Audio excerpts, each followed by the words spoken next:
So our current plan is to start in Oregon, launch with our own branded analogs of Cheetos, Oreos, and Kit Kats. And then as soon as possible, we want to expand to California so that we can launch the same set of products. And California being a larger market, by then we'll have more traction and hopefully have more funding by then to set up a shop for the manufacturing of infused M&Ms and Skittles. From MJBulls Media, it's the Raising Cannabis Capital Show.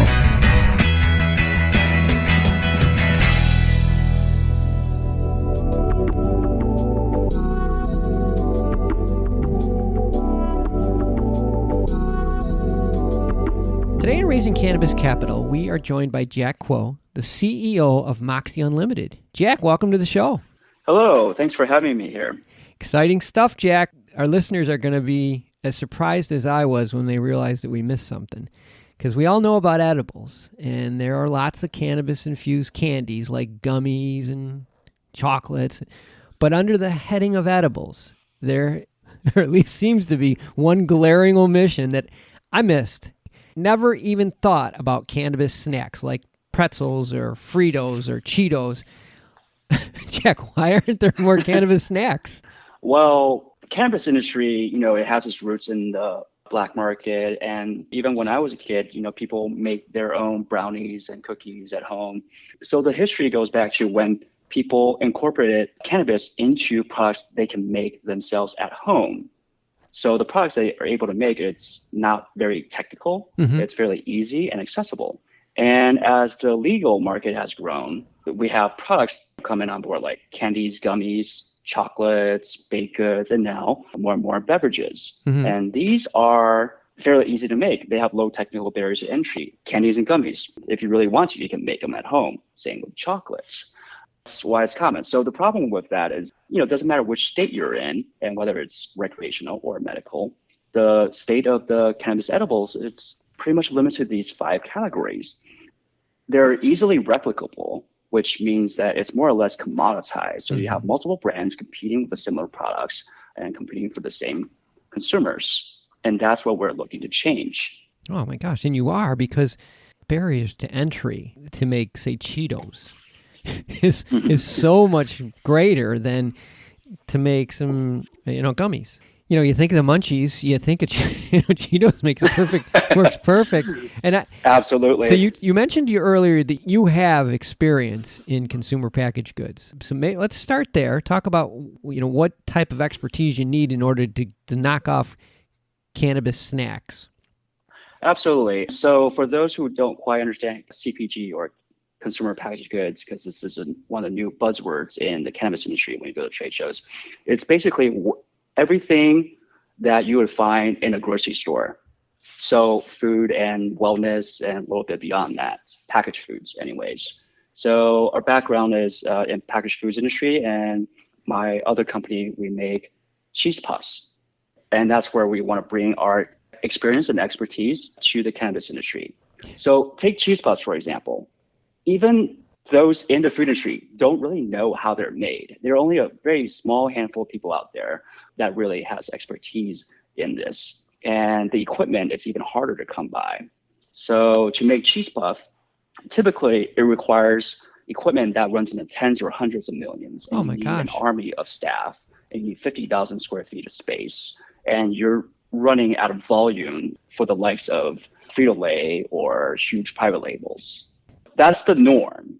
Yeah. So where we come in is that we understand how these products are made, how it's manufactured, and I have came up with a system and equipment that shrinks all of this down to something that is about 1,000 square foot at very low 6 figures, and we can make products of the similar quality and same great taste and all that. And I've done this with my other company for years. That's crazy. So just to recap, you have 2 things that make it difficult. One is you need the expertise. You need to know how to do this. And then even if you know how to do this, you need the equipment, which is very expensive.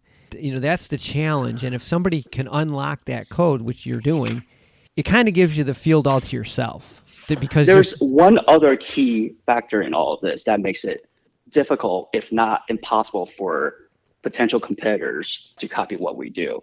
So as you know, you cannot sell across state lines with anything with THC, right? Right. And then you have these products that are made on an industrial scale, massive volume manufacturing systems. And when you manufacture products, say Cheetos, you cannot share equipment across cannabis and non-cannabis products. Okay. Right? Let's say I'm a well-funded cannabis company and I want to try to make Cheetos.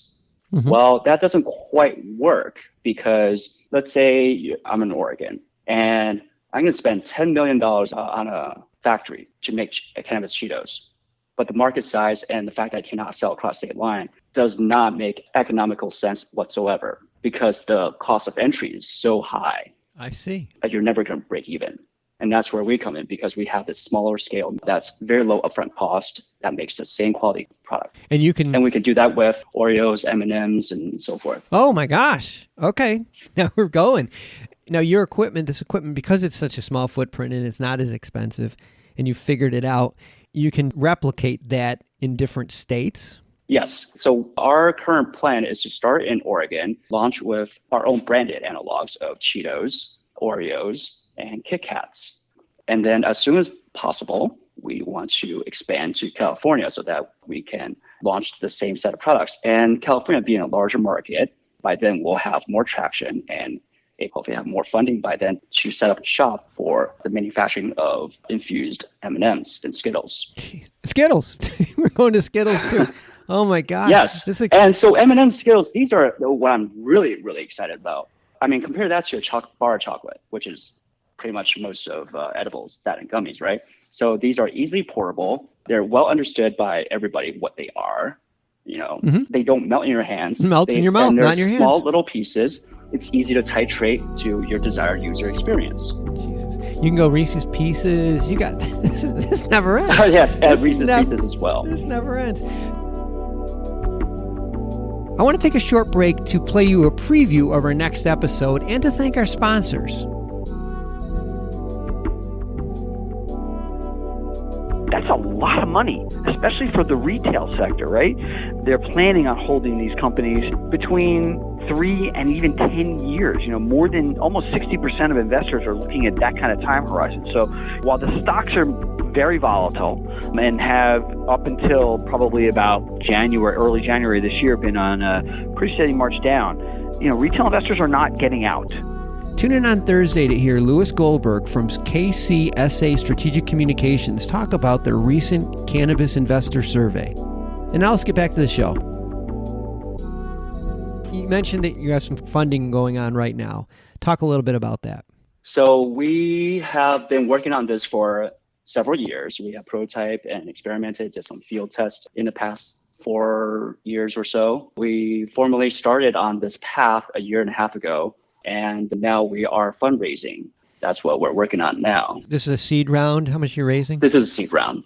So we're raising $750,000 okay. in convertible notes, 20% discount rate, 10% interest, 36-month maturity, and with a 2.5 mil valuation cap.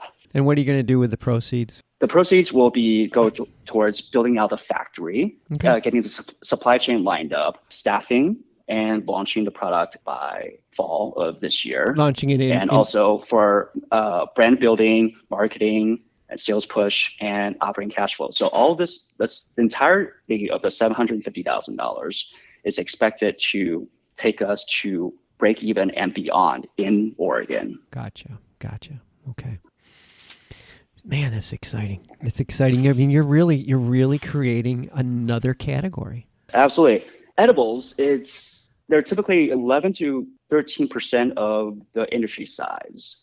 And in the past quarter or so with the vape scare, people are not deterred from cannabis altogether because of the vape scare or health reasons. They just switch different type of products. So you can see that edible sales have gone up. And with the shifting demographics of cannabis consumers, you have older people, you have newer cannabis consumers coming in. So they might find smoking flowers maybe a little bit more intimidating because it smells. So edibles, it's a way that's a lot more approachable for these people. I'm going to say I knew him when. This is one of those stories. Jack, I will have all of Moxy Unlimited's information in the show notes of this show and also on the MJBulls website. So if any of our listeners want to join in on this fundraise, they're just getting kicked off here, you'll be able to get that information there. Jack, super exciting. I can't wait to have you back on the show. Thank you very much.